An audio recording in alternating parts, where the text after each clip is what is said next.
Being Reasonable, now heard on WHUP LP Hillsborough, WCOM Carborough, and WPVM Asheville.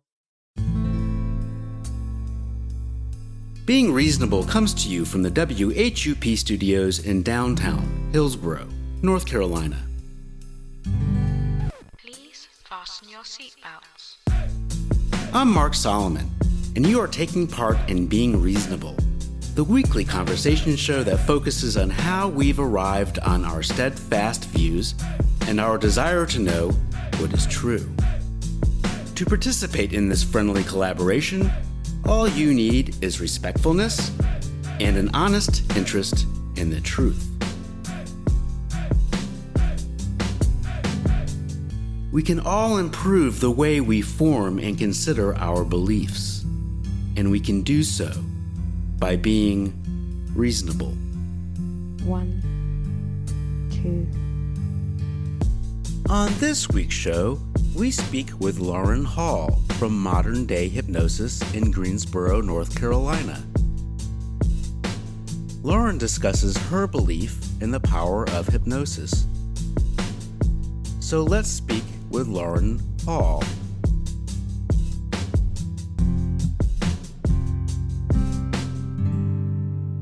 Hypnosis has so many definitions, and every person's going to have their own experience and understanding. The definition I like the most of hypnosis is bypassing the conscious critical faculty of the mind. So that means you can experience hypnosis without being in a trance state. You could be in a regular, fully awake state, even with your eyes open, walking around. But if the person has presented a concept that bypasses your critical faculty, then they have hypnotized you. To be hypnotized, though, the participant would have had to give focus. How does hypnotism differ from other physical states? I'm really just trying to understand the basics of what hypnotism is. Are you actually in a testable, measurable, different state than you are than if you're not hypnotized, or is that something that's not really measurable? To me, it's the measurability is arbitrary because it's individual, and it's individual during that experience of hypnosis. And we are in states of hypnosis regularly, even when we aren't working with a hypnotist or have any intention of self-hypnosis. So to me, hypnosis is the philosophy and less of a technique. It's the philosophy that our subconscious mind is being influenced by information that bypasses our regular processing analytical brain. If we're unable to measure it in an objective way, how do we know when somebody is being hypnotized or not?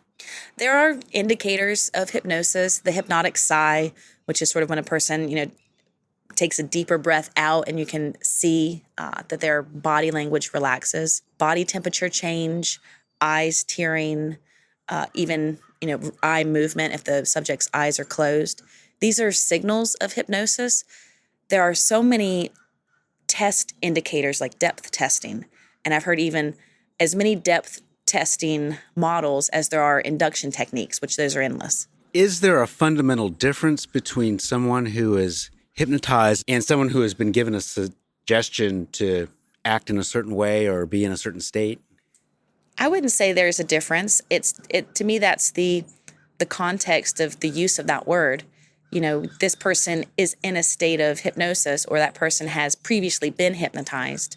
So if I say someone is in a state of suggestion, there's really no difference when I'm saying, there's no difference. To me, there wouldn't be. Yeah. I mean, every hypnotist might have a different understanding, based on the function that they use hypnosis in. A lot of the people, when I go to conventions, for hypnotists, it's really interesting because there's so many people, in the psychic realm and in the medical, physical, psychology realm. Yeah. And I sort of fall right in the middle, just keeping my mind open to what could be applicable to the people that might come into my office for change work. Right. So for the purpose of our conversation, we can talk about hypnotism as being in a state where you're highly suggestible to commands or ideas from other people. Mm-hmm. I might think so, yeah, that we're in a state of suggestibility all the time, right? Our brain is analyzing a portion of the data that our body is taking in. And if a person is using hypnosis with you, then they're going to have a particular goal. In a stage arena, that goal might be for entertainment, right? There's some really dramatic suggestions. But in a clinical application, then you really could make permanent behavioral shifts by changing a perspective. Sort of the premise, once you learn something, you don't unlearn it, not as long as you like what you've learned. Let's say I have a fear of public speaking. I have this social phobia, and I come to you and I tell you that I have this intense fear of speaking in front of others. What would you do? What would be the next plan of action? You might find your motivation. Why do you want to put yourself in a public speaking place? Do you have to for your job, or do you desire to for your career? And then in hypnosis, we could use different techniques to either future pace you, have you, picture yourself in front of an audience and you feel really comfortable. So maybe you feel really comfortable when you're hosting a dinner party. So I might say, okay, imagine you're hosting that dinner party, and then sort of tack that feeling into your body and now put yourself in that experience of being on that stage. Or we could do the reverse and go back in regression and say, what are times, in different experiences where you had felt a stress with public speaking? It seems like that you're alluding to some cognitive behavioral techniques where a person might be sitting in your office and you could employ imagined desensitization techniques or flooding or just various techniques like that. What is flooding?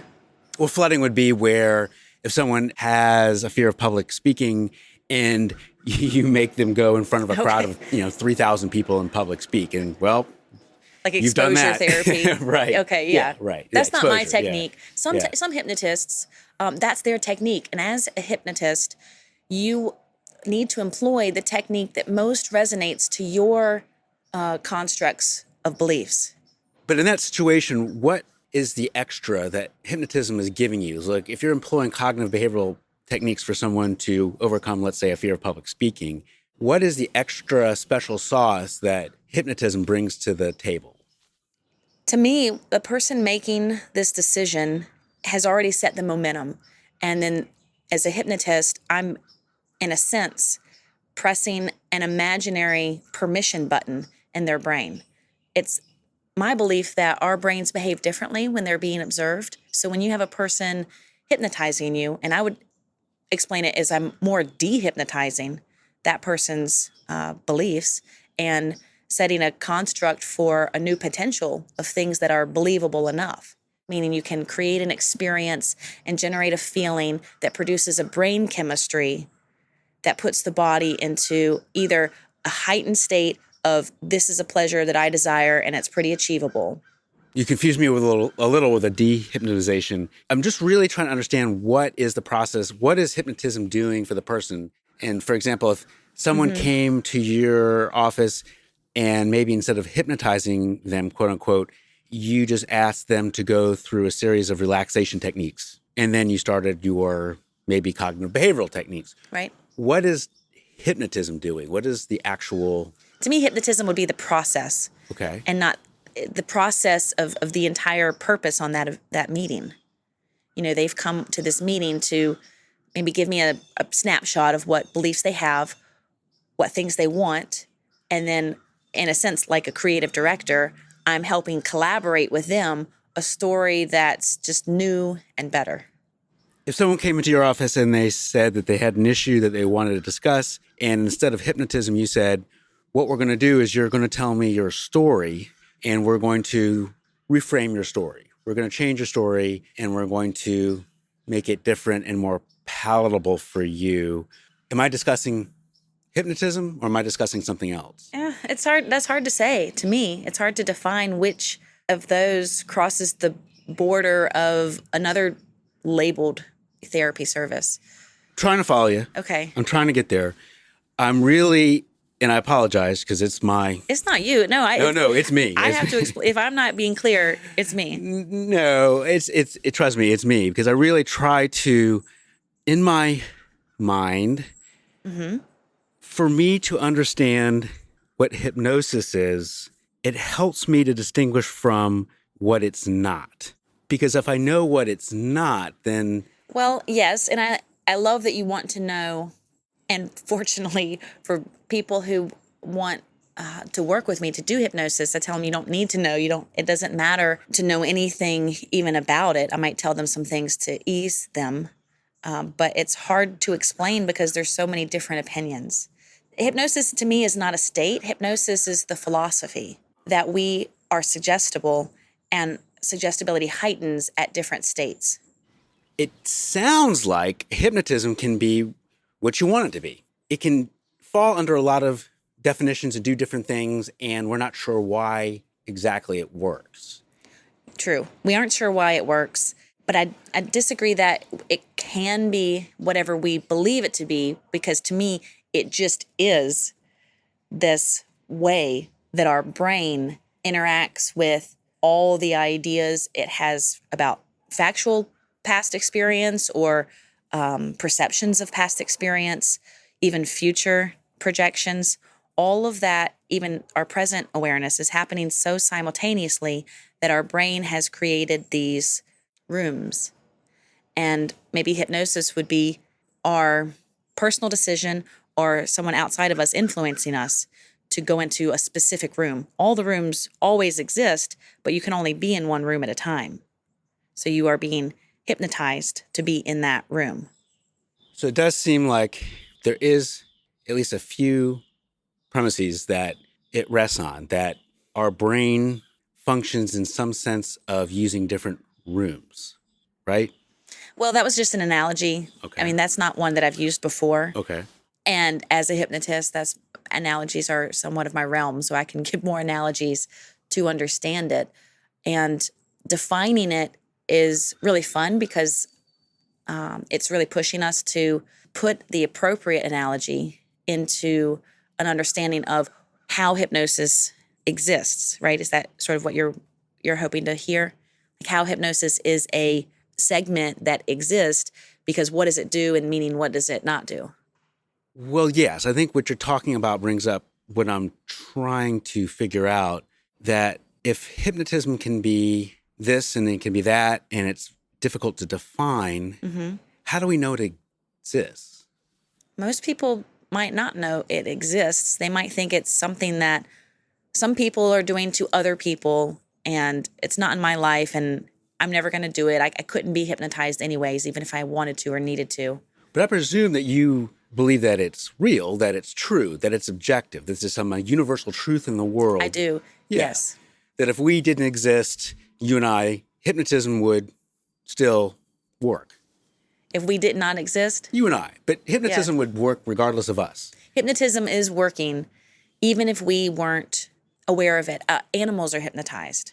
You know, if you think about hypnosis as a state of focus that elicits the specific rooms of those beliefs.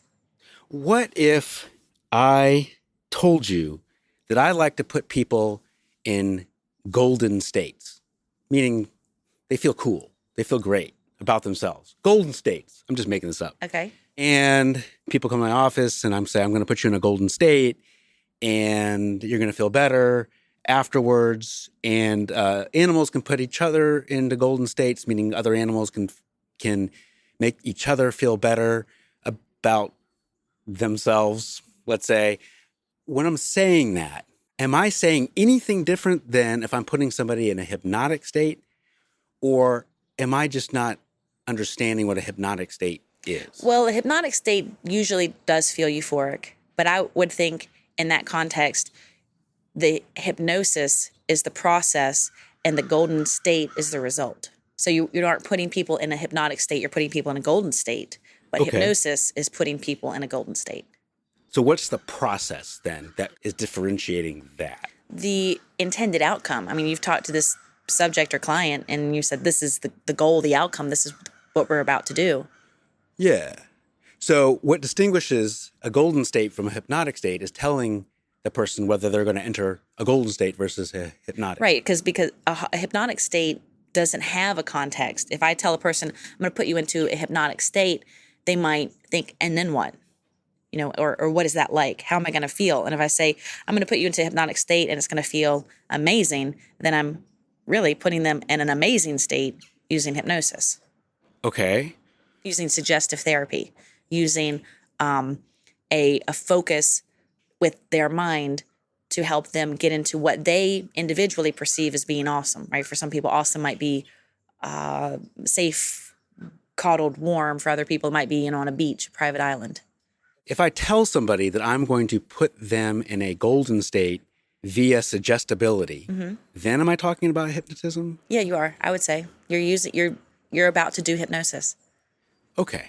So it's kind of, to me, hypnosis is the thing our brain is doing. If I'm coming upstairs and I'm thinking, oh, I'm going to be happy when I get upstairs, then I'm hypnotizing myself to kind of experience that happy state. So hypnosis is just happening even without a service or an intention of using a specific technique. Okay, so if I want to feel better about myself, and hypnosis would just be the act of me saying to myself, I want to feel better. I'm not trying to oversimplify it, but I'm just trying to understand. I mean, I do think that's, yes. Yeah, I think hypnosis is that. It's as simple as that. And we are doing it all the time in conjunction to other hypnotic suggestions. That's, to me, is what hypnosis is. When I'm using hypnosis with people in my office, it's possible that I'm employing other labeled techniques.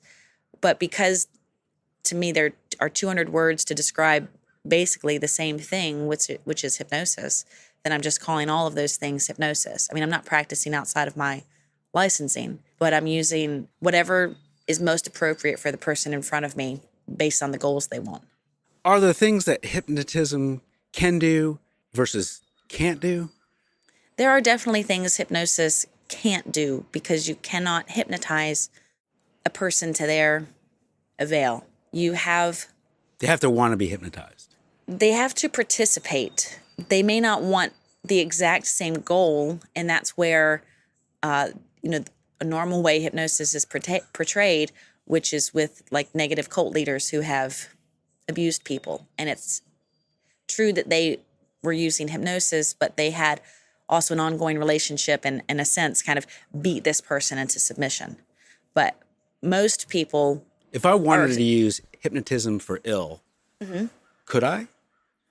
To my opinion, only to a certain level, because our innate intelligence, sort of the intelligence that helps maintain and generate ever-evolving life in us, will not let us be hypnotized to a negative outcome. Why? Because our cellular intelligence desires to exist and to continue existing. I'm sorry, our cellular intelligence? To me, I'm a billion little minions sort of hanging out in this form. And you could hypnotize some of them, but not all of them, to a negative purpose. But you can very easily hypnotize all of them to a positive purpose. Because when there's a positive purpose, and I'm meaning positive sort of in a heartfelt state, when we're not in that fight or flight. And when we're positive, then we have more of a flow, meaning things are happening with more ease and less effort or struggle. And that is what these cells would desire for this system, my internal galaxy, to have, which would be, let's say, organized, structured.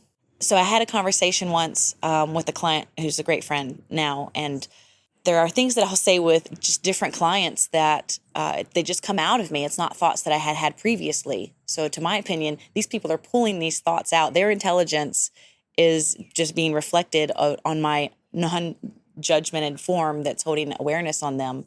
And so they're having a conversation with themselves through me. But I said this thing to this person, which was that matter exists at the formation of what we had projected onto it. And so sort of like how light has a little bit of delay, we've projected this idea onto matter, and matter is showing up in that way. But by the time matter pulls itself together, which I'm talking about milliseconds, our mind already has evolved. Our thoughts already are sort of newer and bigger. And so we can kind of look back and think, do I or don't I like this? Because at that time, you might had perceived that you would, which is why you tested it. We're kind of energy that continues to test itself. Again, I'm trying to follow you. I know. And sometimes it's just we're using different language, Of course, yes. Does hypnosis just rest on physical states, or does it rest on non-physical, what we'd call supernatural states as well? I might say supernatural because to me, physical states are just kind of mass groupings of. So there's a supernatural element to it. If we're gonna to say that, then I think people's minds might make that assumption in a way, kind of write it off and think, okay, I don't believe in supernatural, paranormal things, so now I guess I can't believe in hypnosis because hypnosis is sort of like a magical energy. And what I think is more accurate is that hypnosis is a finesse of language, right? We're using words to express our ideas, sort of like we have these pictures, and a picture is 1,000 words. So hopefully we would use less than 1,000 words to describe these pictures. Yes. And that's what I'm trying to understand, is that hypnosis, as you just described it, is using language to finesse an idea. I'm trying to understand, is this idea true? Is it a real idea? And if it is, how could we know that it's a real idea? Meaning, how could we distinguish hypnosis from something else? Okay. I think that we are functioning on foundations of beliefs, which are just lies that we are telling ourselves. And there is only truth that we exist. To me, that is the only non-arguable truth. Okay, so there's lies we tell ourselves, or maybe we can call this perceptions and misperceptions. Mm-hmm. And the only truth that's out there is that you and I exist. Mm-hmm. And there's no other truth. Well, we could break it down that there's no other things that are that true. Okay.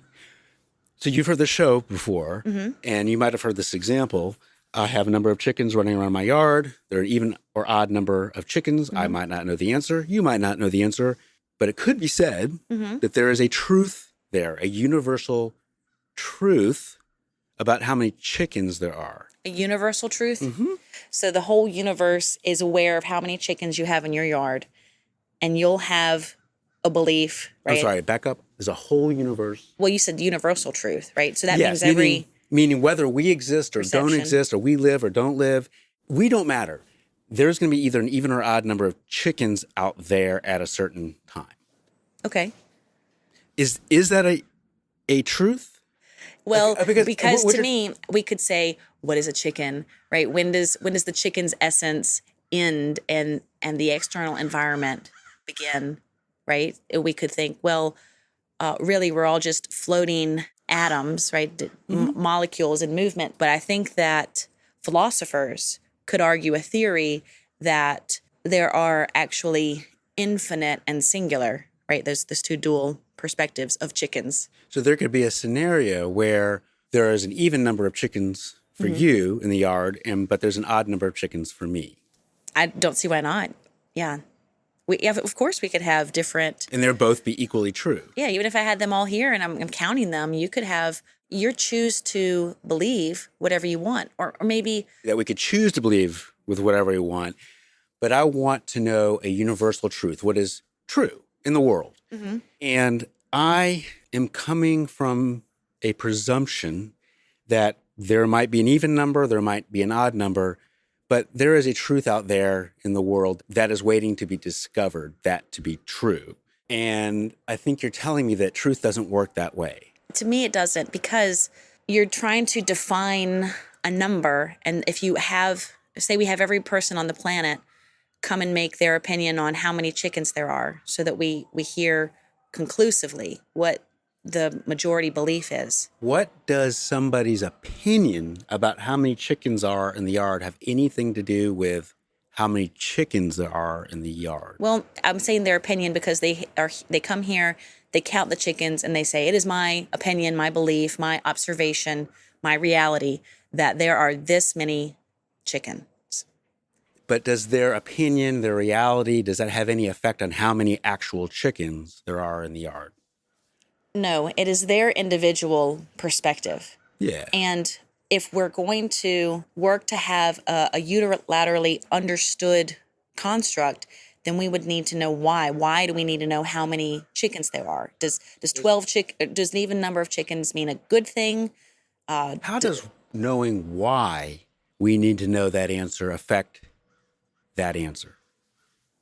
Because that motivation is going to tell our brain which rooms to open and in what conjunction, what priority. Okay.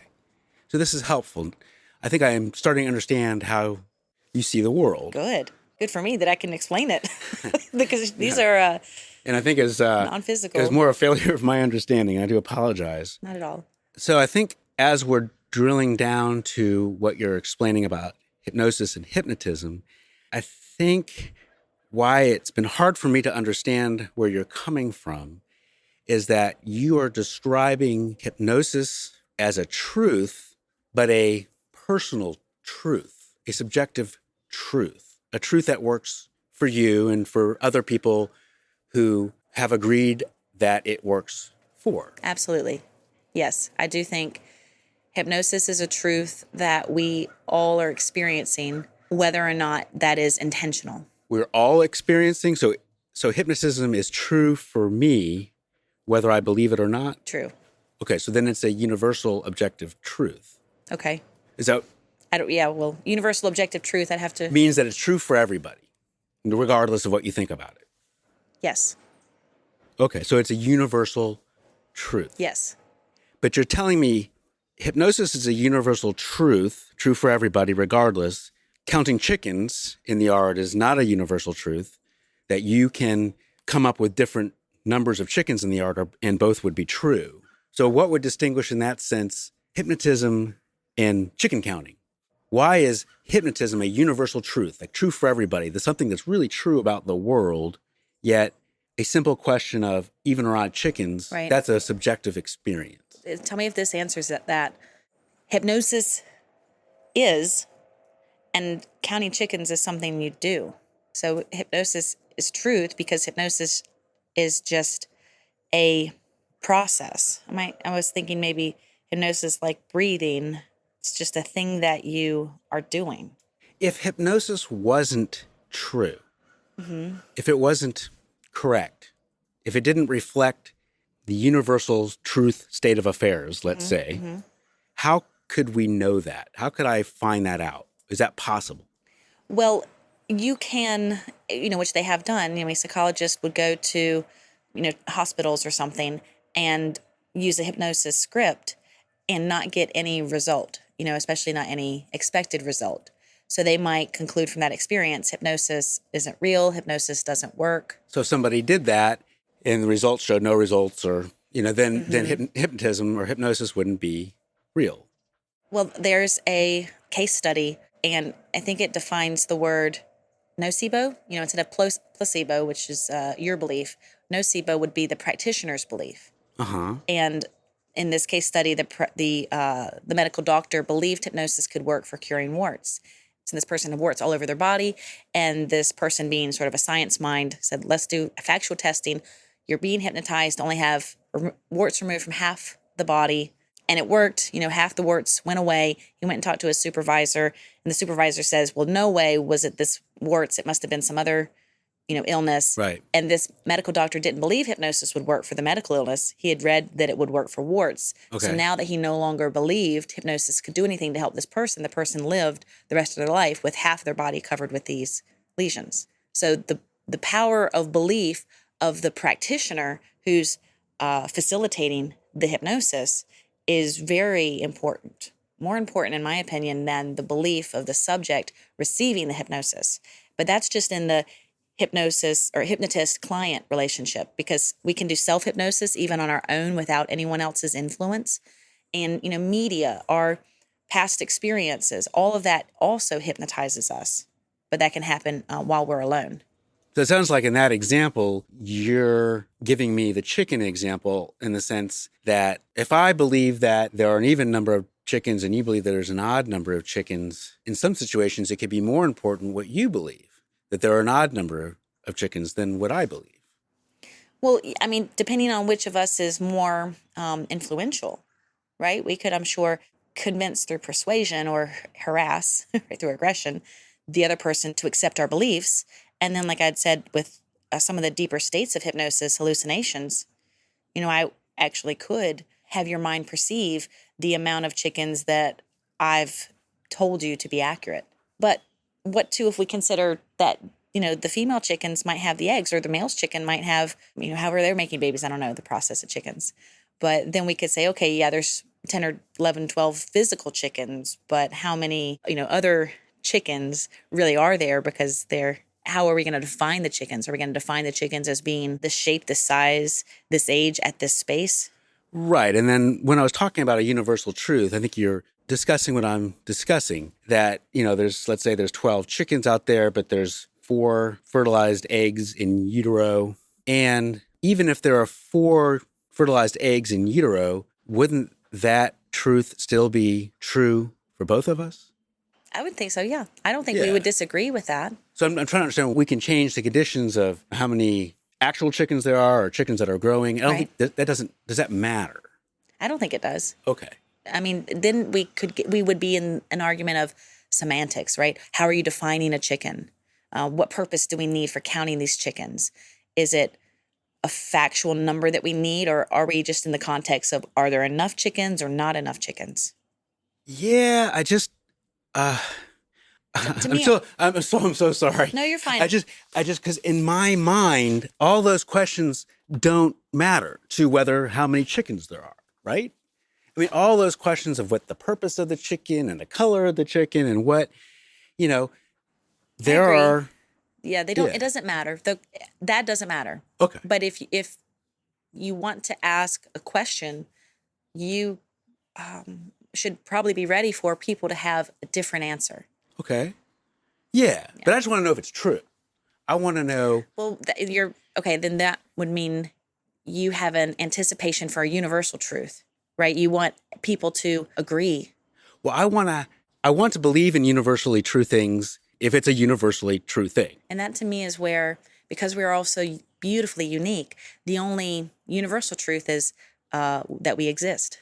There might be others. I mean, I would love to find and discuss and see, but they would probably be similar to that base realization. Anything at that point true? Isn't anything at that point? Isn't everything true then? If the only universal truth is that you and I exist, and I say, this chair right here is a chicken, and I believe it, and it's true. It's true for you, and we're connected on a universal realm. And so, it must be at some perspective chair of truth. Is a chicken. True. Mm-hmm. So everything is true.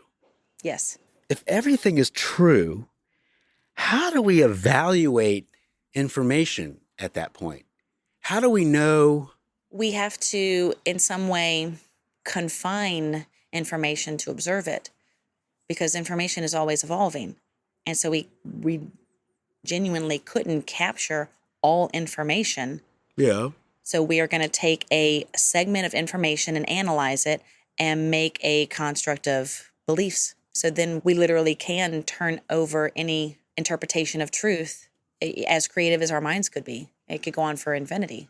Well, if you're practicing hypnotherapy and Tony is sitting next to you and Tony doesn't practice hypnotherapy and he says hypnotherapy doesn't work, and let's say, as defined as suggestibility, that yes, people are suggestible, but let's say he says that it shows no long-term technique or issue or help.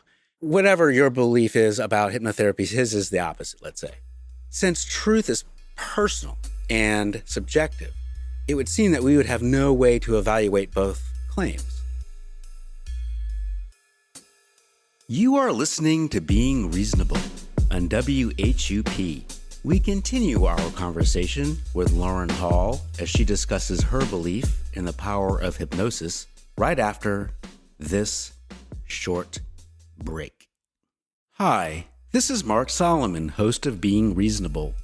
Do you like the show and want to help? Please subscribe to Being Reasonable as a podcast and maybe even write us a review. Thanks. Whatever your belief is about hypnotherapy, his is the opposite, let's say.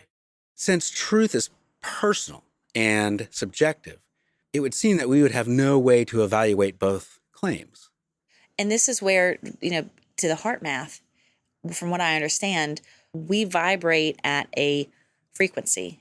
But how do we know that's true? As unique as our fingerprints, we are unique pieces of a symphony. But if I said that's true for you? Well, to me, that's true from science because they've scientifically studied. I mean, have they studied every single person? No. But I said that's true for you. That's Okay. not my truth. It's not your truth. I don't believe that we have a vibrating energy. Sure. And you don't. That would be completely fine. That's not the way you interpret existing. But that's the way I interpret existing. Right. I think that's what I'm saying is that I have my personal truth and you can't tell me otherwise, and it's true. Right. Why would I put my energy into, pick your battles, right? And, if we're... But I guess we're saying that there is no universal truth. There's no truth out there, that there's no vibrating atoms or there's no not vibrating atoms. It's whatever you want it to be. Well, from what we know about energy, it's at a sense, a blank potential. And so then we can experience, right, like confirmation bias, we can experience whatever construct is our truth. So we're just reinforcing our own beliefs. But saying that energy is a blank potential, and if you're telling me that the only universal truth in this world is that we exist, that's something else. You're saying that there is actually another universal truth, that there is a blank potential of energy that we can draw on. I wouldn't say that could be a universal truth because not everybody would agree with that. And there's, I'm sure, even more and more right now that they're... Whether people agree with it, that's, to me, another question. I want to know if it's true, if it's real. Is that true? They've, hypothesized and confirmed that theory, and it's, in a sense, a paradoxical theory to prove because you're going to, if you're theorizing that you can experience what you believe, then how, I don't know, I can't imagine a way you could really test it. The world is just a illusion of our beliefs. Okay. So the world is just an illusion of our beliefs, and there is no universal truth. It's all subjective. If we create our beliefs, if it's an illusion, whatever I want to believe is in fact true, because there's no way to separate illusion from reality, because everything is an illusion, right? True, yes. And when you say we create our beliefs, I wish it were that simple. Instead, I think we're the result of beliefs. Some of those are ours. Most are maybe absorbed, like they're absorbed into us. And like generationally, we have a momentum of beliefs. Okay, I think this will help me. And I've used this example before, very briefly. Let's say I believe Buddy Holly, he's a musician who died. And let's say he rose from the dead and now he's a god. Mm-hmm. I actually believe Buddy Holly is a real god who does godlike things. I believe it to my core. Yes. Is it true? It is true. It might not be true for me, but it is truth because you've conjured it. And it is your very absolute and literal truth because of your resignation in it. People can believe in anything and that is true. I can believe that Yes. Buddy Holly is God and that is true. And you can believe whatever you'd like to believe and that is true too. And we're talking about the process of belief and not just thoughts. So I don't want people to think, okay, well, if I just think this one thing, then I should expect that it is true, right? I might think, okay, now I'm a millionaire and now this thing must be true. And if I don't experience that, then the things that I'm saying aren't But why wouldn't accurate. that be true? Why wouldn't that be true for them to think? Yeah. Well, because they're not, and that's where you get, to me, into the law of attraction, which was the doorway to the rabbit hole that I'm in, which is how I started to study hypnosis. Okay. We experience existing at the entwinement of energy momentums.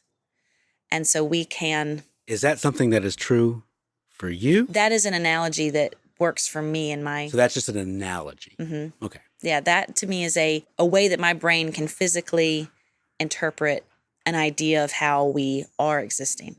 So that is an analogy to interpret a universal truth.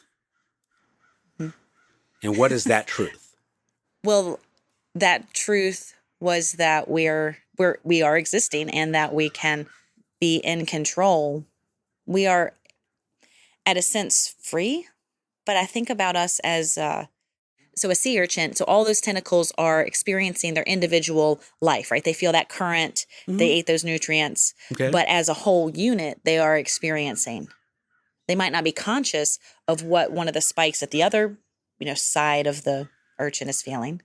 But at a neurological level, they are in a collected consciousness with that experience. And some people can develop more ability to collect, So the universal truth there, when we're talking about humans and people, is that there is a collective consciousness. well, yeah. That's the universal truth. So it's sort of like I exist and it exists, and then we exist. We as the oneness, but at that belief, then all of our egos would dissolve, and you would, in a sense, be what Ayurvedic philosophy would call samadhi, right? You've ceased to be an individual, and meaning that you are no longer at an individual construct of space or time. And so you're in a sense no longer analyzing nor thinking, you're just being. Okay. And so for the purposes of this conversation, let's say that is a universal truth, that we have a collective consciousness and there's really no separation of the self, and we live in a cause and effect universe. Let's say that we have those assumptions. Okay. We hadn't talked about cause and effect, but yes, Okay. that I do agree with that. Or, Okay. Yes. Oh, we don't live. Okay. Well, we do. It's, I wish I could put better into words that analogy or that sort of non-physical interpretation that I have of what energy is doing, right, as it's existing, which is that it's experiencing and then it's sharing experience into its sort of collected consciousness, right? It's telling the guys at the back what it's experienced at the front because they're back there experiencing their stuff. So we're just compiling more and more masses of ever-evolving information. And so cause and effect, to me, might not be a thing that is true, it as much as it is a thing that we can observe. I know I'm taking it into places that it's... No. I don't know why I'm so dense this episode, but I am. Off the bat, what I really try to do in these episodes is I really try to step into my guests' shoes and really try to see the world as they see it. I'm really trying to do that. I'm trying to see how you see the world. And it's just super confusing to me about how that works. Well, let me then... Because I see paradoxes that you don't see. Well, I see the paradoxes, which is why in my mind, when I follow these thoughts in the way that I interpret them, when I follow these thoughts forward to try to find a particular non-arguable premise, it's like my brain hurts. And then I regularly turn my brain off and get into my heart. So I think that as organisms, as we began to evolve into our abilities of being aware that we exist, it was really like kind of the gut biome, right? We were just organisms with the desire to reproduce, right? To digest and reproduce. And then we moved into circulation and mobility. And that's when we started to get neurons, which then amassed into this organ, of our brain. And so our consciousness is the ever forward moving life. And this complexity of how we observe reality is pretty new. We don't have to observe reality in order for it to exist. Everything you said with the heart and the formation of the neurons and how all that goes, is that something that is true for you, or is that something that is just universally true and we could discuss it or not discuss it, doesn't matter, it's just true? I haven't read it anywhere, so it's an idea. So it's a personal idea. I won't even say it's true for me. It's just an idea. It's a considering thought. And if I told you that me believing that Buddy Holly is a god, right, a real god, and it's an idea that is true for me, what do you think about my idea? Is it serving you? Does that give you... I say yes. It helps me. then I would say, awesome. I am so much of a better person than Yeah. I was before this belief. Then I would honor and support and be happy that you have this belief. But does that have anything to do whether that belief is true? I can benefit from it. I believe that Buddy Holly's a god. And let's say for the purposes of this conversation, he's not. He's a dead musician. But I believe it. Right. And it helps me. What does it say about it being true? It is a delusion. And so if someone maybe I said like that about your belief, Right. they said it was a delusion, how would that sit with you? it would hurt my feelings because they're attacking my personal, the things that I've personally decided. I believe this and I like believing this and this Right. helps me to believe this. Right. So they're going to make me feel bad, but they wouldn't be wrong. But they wouldn't be wrong. I don't think they would be wrong, but they couldn't argue that the things you believe are delusional and the things I believe are true, because we could go back and forth forever and just say, that's a delusion for you. This is a delusion for me. Okay. So we can't separate in the human experience delusions from things that are real, because either everything's a delusion in some regard. Well, you might, if I pour boiling water on myself, I'll burn my skin, right? I mean, but I could be deluded to think, oh, this is magic healing water and it's not going to burn me, it's going to heal me. And there are practices and places where people are doing things just like that. But there's a truth there. If I pour boiling water on myself, there's a universal truth there whether I will get injured. It's not universal, because I know there's some people who can do, so there's people who define things. So there are scenarios where people can have boiling water poured on them and they would not be burned. Yes. But most people would believe boiling water is going to burn you. And so I don't see how you could test a theory of, well, let me just believe. It sounds like you just said a test. You pour boiling water on. Well, no, I mean, how could I test to what, what quantity of affirmations or what amount of hypnosis is necessary? So there could be, in a scenario, a certain amount of hypnotism that could happen, or suggestibility, where someone could have boiling water poured on them and they wouldn't burn. True.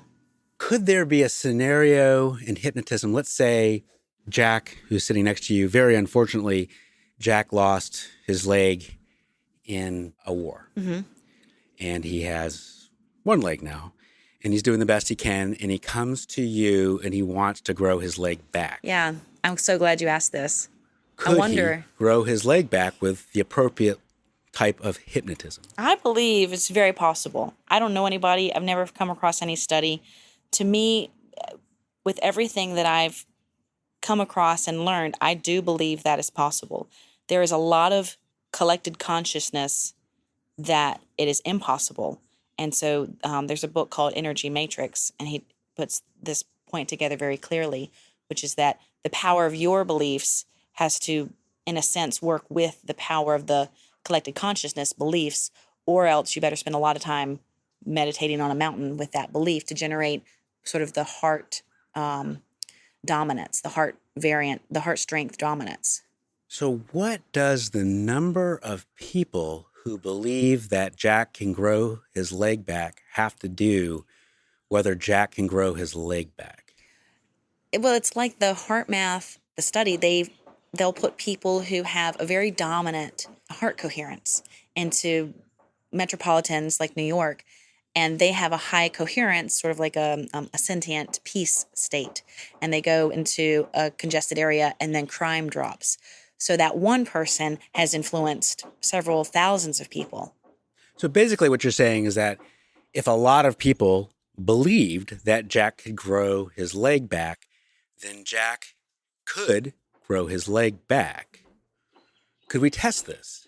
Could we say, hey, 100 people, I want you to believe Jack can grow his leg back so Jack can grow his leg back, and Right. we can see Jack growing his leg back. I would love to test it. Sort of like the 3-minute Has that ever been marathon. done, anything like that? I haven't looked that much into if it ever has been done. Seemed like it'd be But there are so many cultures, indigenous cultures, who are still very private to modern societies.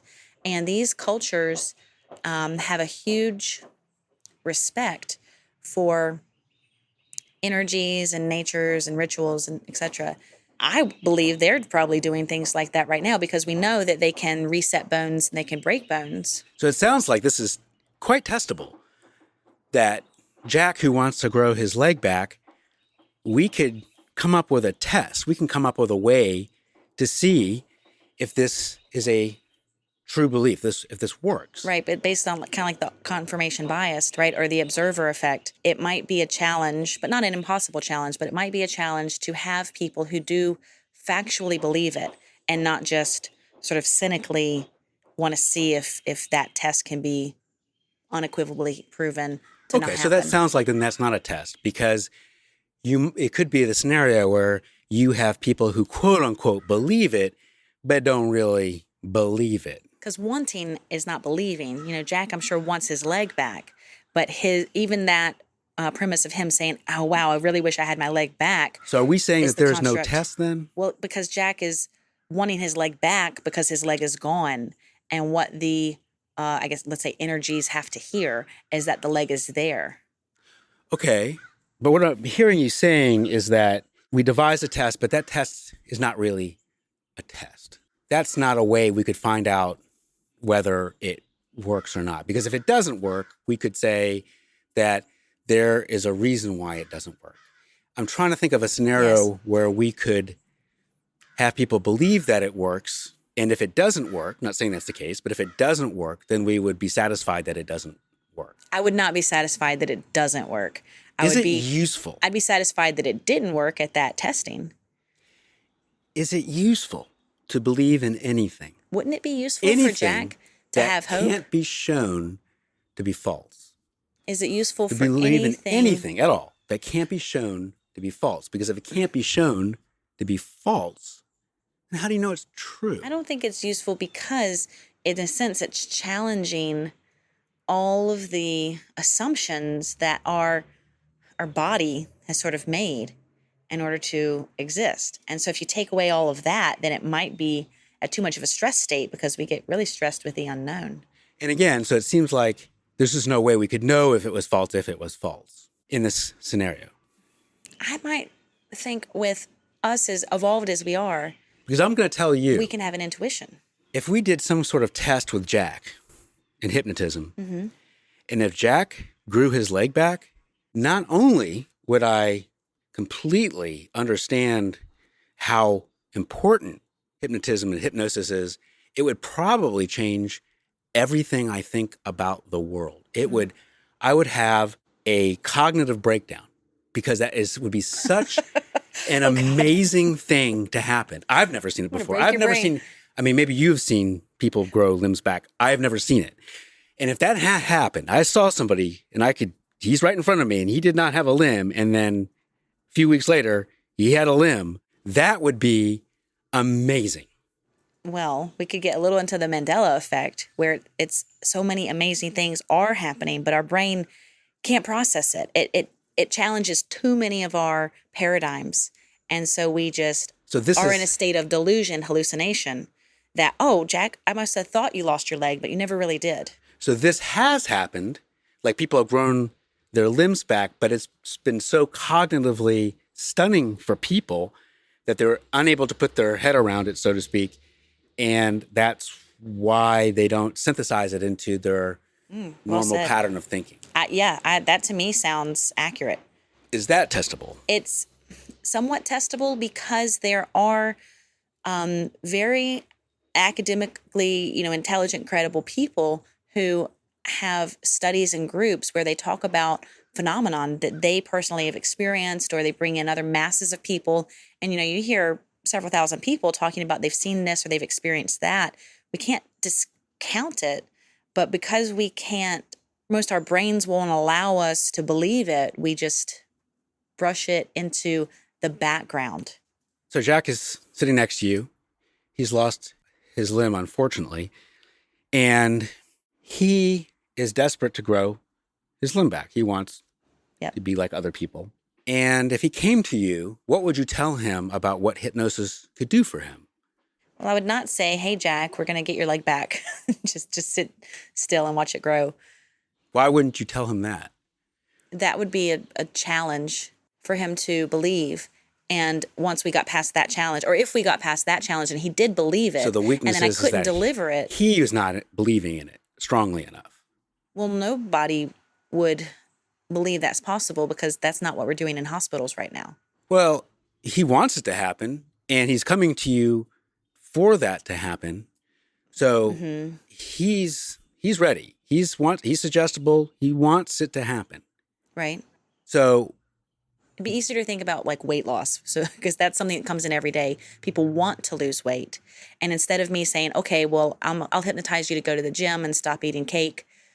How about we do hypnosis so that you feel like that size 4 person that you've always wanted to be, because that means you're going to feel better about yourself. You're going to be more confident. You're going to be really enjoying putting outfits together and all of that. So if we said to Jack, you're going to come in and we want you to feel like you have another leg. We want you to feel like you do. But emotionally, I don't want physical. Or I might start with, Jack, you lost your leg. How tragic, or, how adventuresome that you were doing this crazy thing and that's how it came off. And you want to feel good in your body, probably the way you felt before this accident. And how does that feel like for you? And most people can start to be self-aware of the body and say, oh, that means my shoulders are relaxed, but they're strong. There's no tension in my forehead. My heart rhythm feels pretty secure, right? I don't feel like stressed. I'm not hyperventilating. Okay. And so he wants to feel that way, but he's not feeling that way right now because he's at such despair because of this accident.